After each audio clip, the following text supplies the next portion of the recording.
Imagina o que não sairia desse telefone dele, né? Se a conversa entre os seus assessores já revelou o lado jagunço da forma que eles operavam, imagina o chefe. E um comentário muito interessante foi feito pelo economista Paulo Rabelo de Castro. Ele afirmou que, num cálculo conservador feito por ele, Paulo Rabelo, que foi presidente do BNDES, um economista, alguém muito consagrado, renomado, conceituado, o Paulo Rabelo disse que, num cálculo conservador feito por ele, o impacto econômico da suspensão do X para o Brasil chegará a 17,9 bilhões de reais nos próximos 5 anos. O número considera o cenário em que a rede social permaneça bloqueada no país. A estimativa foi apresentada por ele durante uma audiência da CAI, Comissão de Assuntos Econômicos do Senado, para debater os efeitos econômicos do bloqueio. O economista estima também que para os próximos 12 meses o impacto econômico chegaria a 10 bilhões de reais. Silvio. O Paulo é renomado, né? Eu acho que além do BNDES que você citou, ele chefiou o IBGE, ele tem um mestrado ou doutorado na Universidade de Chicago, seguindo a linha de Milton Friedman. O Consta pode me corrigir aqui, estou falando de cabeça, mas eu acho que ele tem credenciais nessa área. Ele está apontando vejam vocês, um prejuízo gigantesco econômico. Nós já citamos aqui, por exemplo, outros tipos de prejuízo, que é o prejuízo social, o prejuízo do dia a dia, da vida das pessoas, a defesa civil, citei isso outro dia, Brown, a defesa civil, os bombeiros utilizavam o X para alertar as pessoas. A Polícia Militar do Estado de São Paulo, aqui, estado onde eu e você e a Fabi moramos, usa o X Twitter. Quantas empresas não utilizam para fazer campanha, não utilizam, às vezes, para fazer serviço social? Quantas campanhas de arrecadação, filantropia, quanta gente que busca simplesmente ajudar o próximo, ajudar animais. Eu ouvi outro dia o relato, na Assembleia Legislativa aqui de São Paulo, tem um pessoal que é ligado à proteção animal, resgate de cães, que utilizavam o X, era uma das portas de entrada. Quanta gente não está perdendo com isso? E aí você está falando em cifras altíssimas por alguém que tem conhecimento de causa. Agora, vamos lá, vamos ligar o fio, né? Feito esse guarda-chuva, feito esse preâmbulo, nós estamos falando de uma decisão de um ministro do Supremo Tribunal Federal. Um homem decide não mais só o que pode ou não ser dito numa plataforma, como o New York Times disse durante a eleição anterior. Um homem agora decide apertar um botão e tirar do ar uma plataforma que tem 21 milhões de usuários. 21 milhões de brasileiros. Isso é muito maior do que a população de vários países no planeta. São pessoas prejudicadas porque Alexandre de Moraes quer censurar. Ele entende que está acima da Constituição de 1988 e que pode deliberar sobre censura. Buscou respaldo aonde? De forma virtual, numa turma do Supremo Tribunal Federal, composta pela maioria de ministros alinhados a ele. Aqueles ministros são alinhados ao Alexandre de Moraes. O Luiz Fux até tentou, é o mais antigo, acho que ali daquele grupo, ele e o Fachin, ele tentou dizer, olha, veja bem, mas você não abre debate de forma virtual. Por que não leva ao plenário? Por que Luiz Roberto Barroso não tem coragem de levar um caso como esse ao plenário para que os ministros mostrem a sua cara à sociedade? Eles dão entrevistas, aquele grupo que gosta de aparecer, dá entrevistas o tempo inteiro, em jornais, revistas, televisão, nessas emissoras amigas, o tempo inteiro. Tem ministro aí que já virou chacota, abre a geladeira e dá entrevista. Puxa vida, por que não dizer o que eles pensam? Por que não se expor publicamente? Por que uma corte inteira amparada num corporativismo jamais visto, porque isso é absolutamente contrário à história da corte, não era assim no passado, não adianta dizer que era assim, não era. Na época da ação penal 470 do Mensalão, julgamento de 2012, por exemplo, não era assim. Na época do Mensalão e da apresentação da denúncia, 2012 foi o julgamento, não era assim. Em 2002, quando Marco Aurélio Mello instituiu que as sessões do STF seriam transmitidas pela TV Justiça. Não era assim. E por que agora é? Porque estão fechados ali em copas, todos unidos, ninguém larga mais a mão de ninguém, para sustentar uma tese do quê? De golpismo? Golpismo aonde? A sociedade já entendeu. Agora, Consta, diante de um número como esse, qual a consequência disso? Porque o impacto econômico já se imaginava, já se projetava que haveria uma fuga de investidores, agora isso vem chancelado pelo Paulo Rabelo de Castro, com toda a sua qualificação, ele dá essa previsão, que é assustadora, né? 18 bilhões de reais, não é brincadeira. Mas qual a consequência disso, dessa possível repercussão financeira da saída do X, Consta?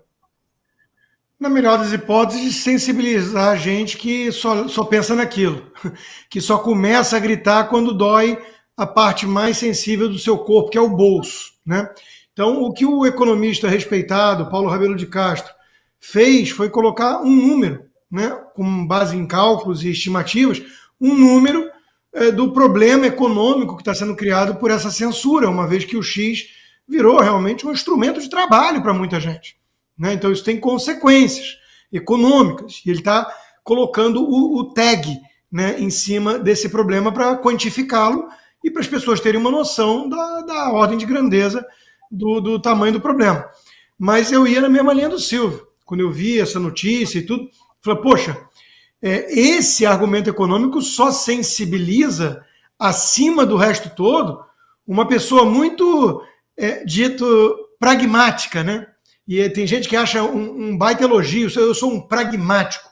O cara, às vezes, não tem noção de que é a mesma coisa que maquiavélico, mas maquiavélico tem um sentido pejorativo, né? O sujeito pragmático, seguindo lá a filosofia do James, do Will James e tudo, ele é alguém que, digamos, ele aceita um pouco aquela máxima soviética, os meus nobres fins justificam quaisquer meios, eu não ligo tanto para valores, para princípios, nada é absoluto, tudo é relativo. Então, o sujeito pragmático, eu tenho medo. Quando vem aqui em casa alguém e fala, eu sou pragmático, eu mando fechar as coisas de valor e tudo. Eu prefiro uma pessoa principialista, né? que segue uma ética principiológica. Então, eu não me sensibilizo tanto por esse argumento, mas eu entendo que tem muita gente que sim. O centrão fisiológico, os donos do poder, talvez agora eles comecem a falar, pode ser que a coisa fique complicada, cara, né? Agora, qual é o preço da liberdade? Então, assim, a história da luta pela liberdade é a história de muita luta, guerra, sangue, coragem, perdas, sacrifícios imediatos em prol de algo que é priceless, como diriam os americanos, né? É aquele anúncio daquela bandeira de cartão de crédito, né? Tem muita coisa que tem preço, né? O microfone custa 200, o computador custa 2.000, agora a minha liberdade não tem preço. Não tem preço.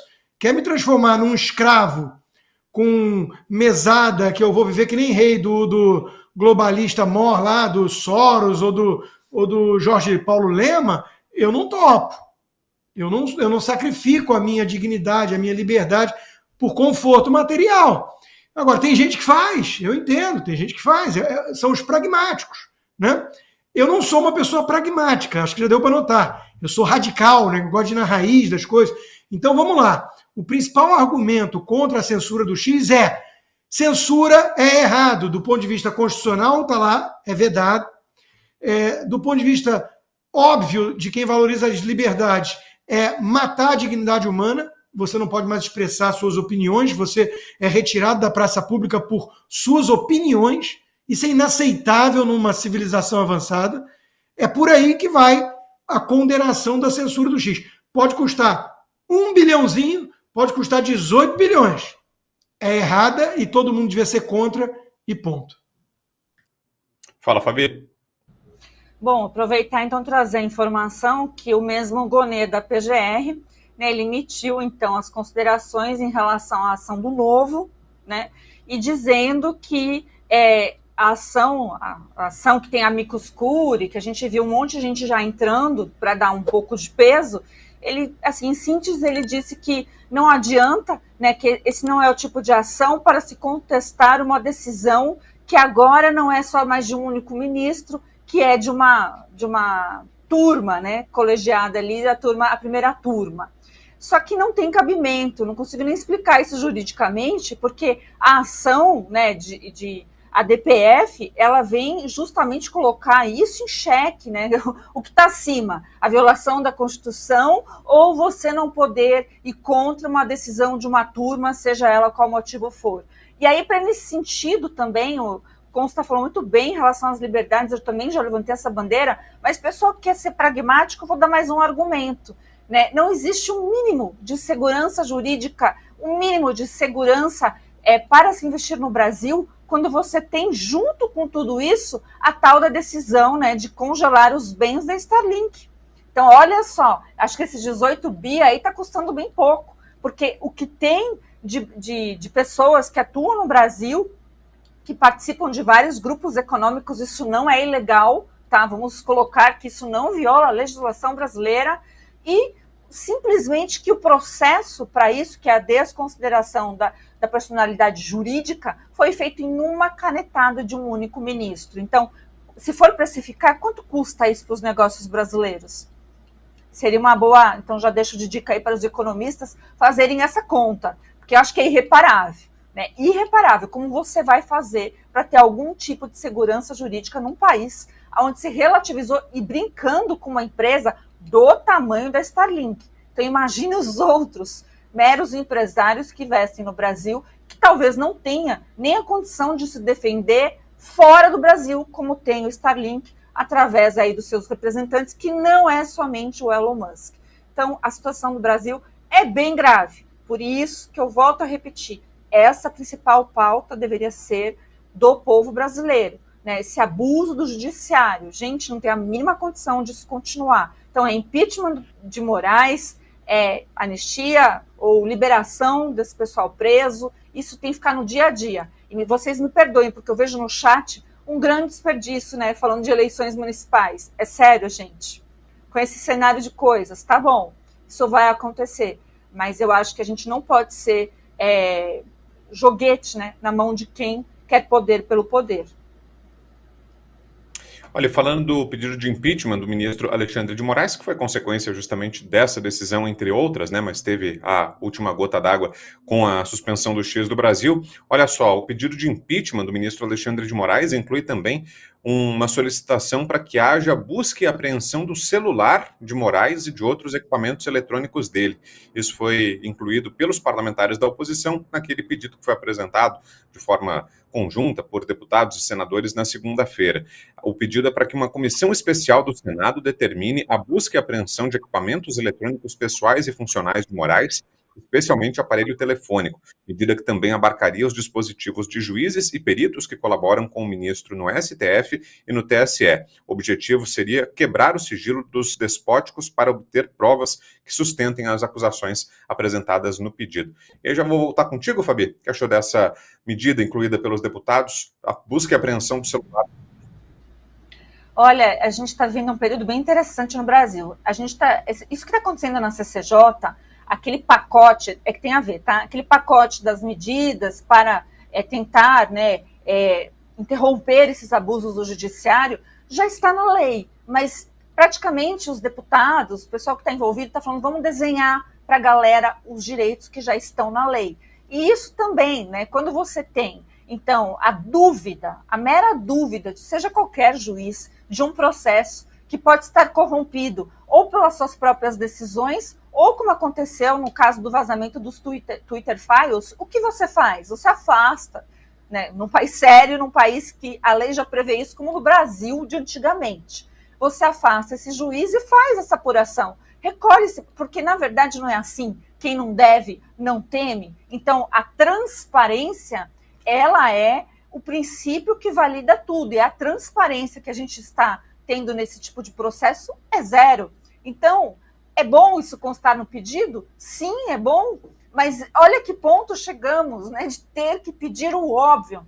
Eu sonho com esse dia, Abraão. Te falar a verdade, eu sonho com o dia que o ministro Alexandre de Moraes será afastado do seu cargo e onde essas coisas passem ou cessem, e para que isso seja apurado de uma forma, inclusive, que dê a ele o que ele não deu às pessoas, que é o devido processo legal. Eu vi uma frase da Carol de Tônia, eu vou repassar. ela disse, olha, estão deturpando o que a gente está querendo, porque inclusive a gente gostaria desse processo de impeachment lá no Congresso Nacional para dar ao ministro a chance de fazer o que ele não fez com muitas pessoas, de se defender, de usar o devido processo legal.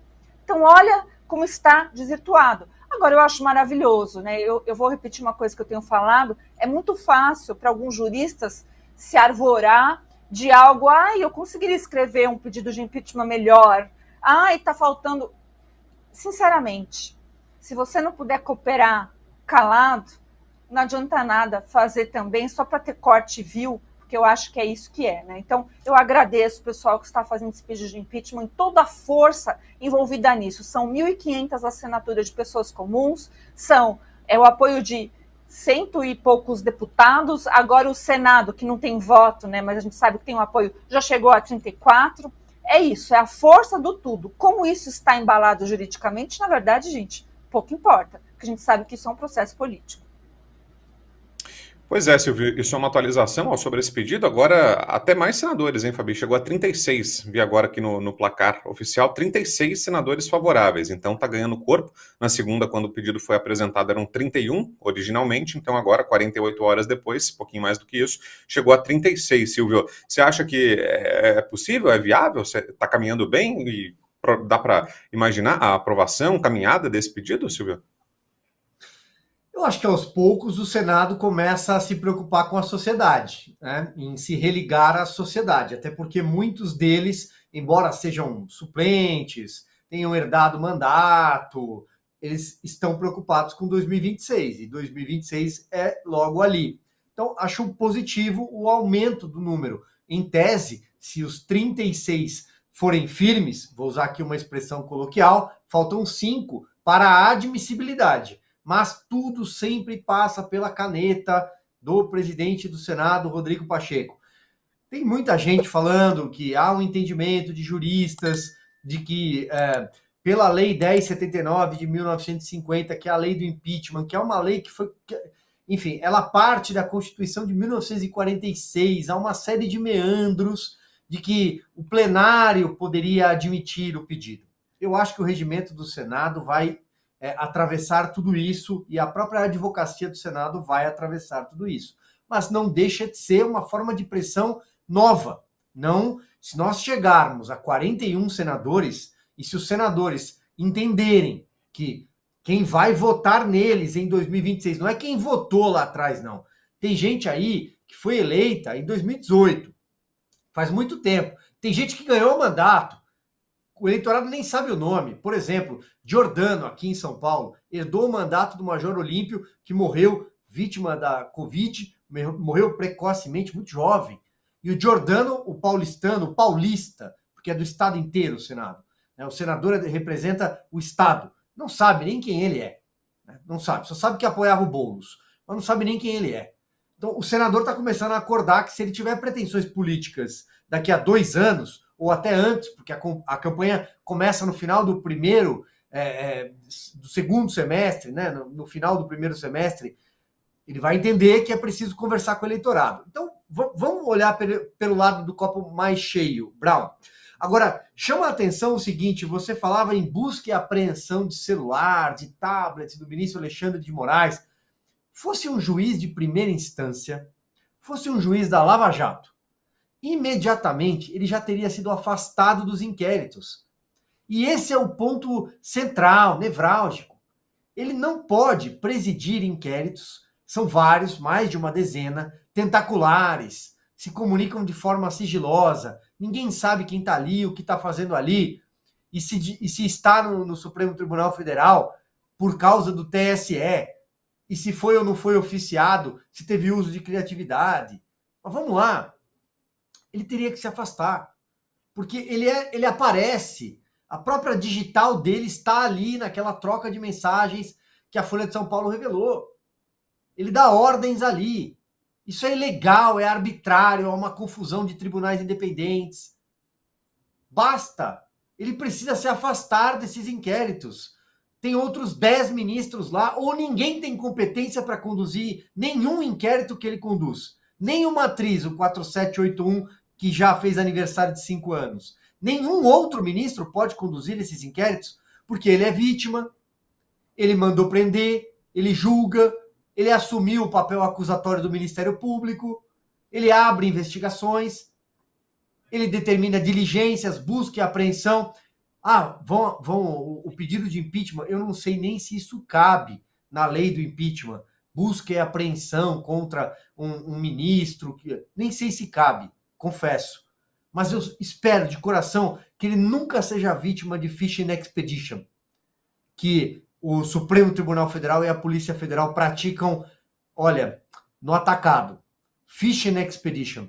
Que alguém vá lá buscar o celular dele e depois, a partir daí, encontre outras coisas. Não desejo a ele nada disso. Fala, Consta.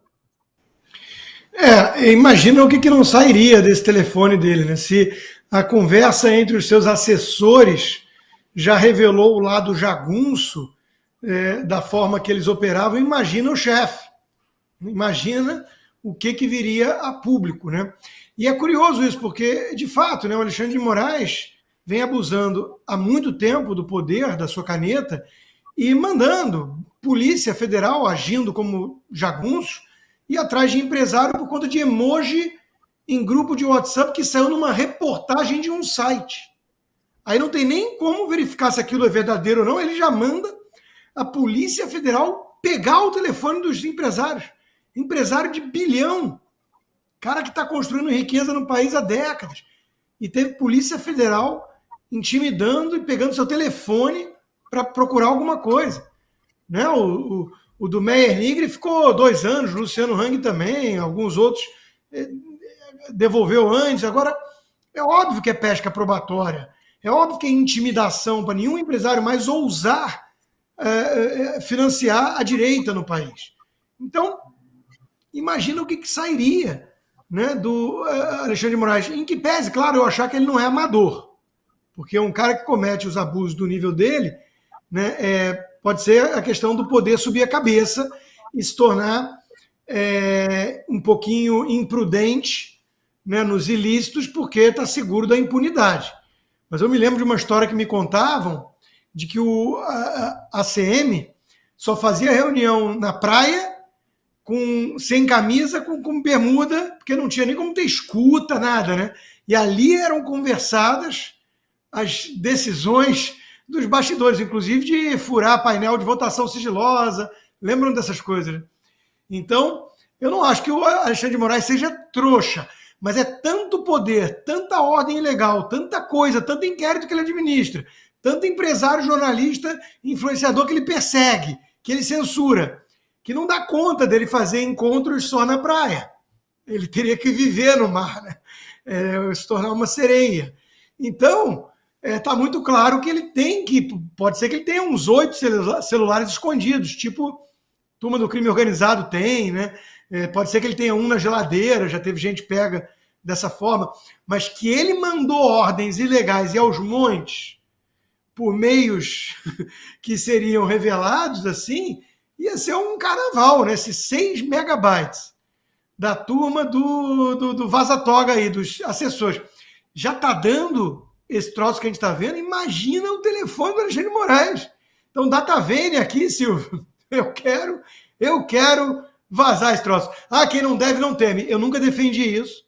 É bobagem falar que o cidadão pode ter sua vida devassada pelo Estado, porque se ele não deve nada, ele não tem nada a temer. Isso é bobagem.